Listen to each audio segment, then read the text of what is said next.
లో భాగంగా సచివాలయం సమీపంలో ఏర్పాటు చేసిన కార్యక్రమంలో సీఎం చంద్రబాబు నాయుడు ప్రసంగించారు. ఎక్కువ మంది పిల్లల్ని కనడానికి ఇష్టపడటం లేదన్నారు.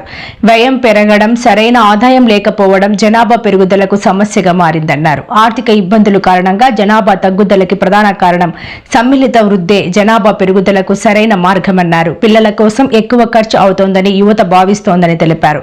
చదువు కోసం ఎంతమంది పిల్లలు ఉన్నా 15,000 తల్లికి వందనం కింద ఇస్తామని హామీ ఇచ్చి అమలు చేశామని గుర్తు చేశారు. జనాభా పెరుగుదలకు మంచి పాలసీని తీసుకొస్తామని ఆయన తెలిపారు.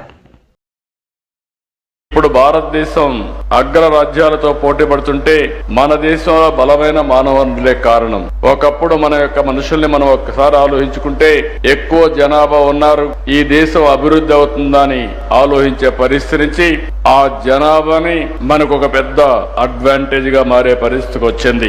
ప్రపంచంలో మీరు ఒకసారి చూసినప్పుడు ఎక్కువ జనాభా ఉండే దేశం భారతదేశం. 143 కోట్ల జనాభా ఉండే ఏకైక దేశం భారతదేశం. చైనా కూడా కిందికి వెళ్లిపోయారు, 130 కోట్లకు వచ్చే పరిస్థితికి వచ్చారు. దీన్ని మీరు ఒకసారి చూసినప్పుడు ప్రపంచమంతా కూడా జనాభా తగ్గిపోయే పరిస్థితి వస్తా ఉంది, బర్త్ రేట్ పడిపోయే పరిస్థితి వస్తా ఉంది, యువశక్తి క్షీణించే పరిస్థితి వస్తా ఉంది, వృద్ధులు పెరిగే పరిస్థితి వస్తా ఉంది.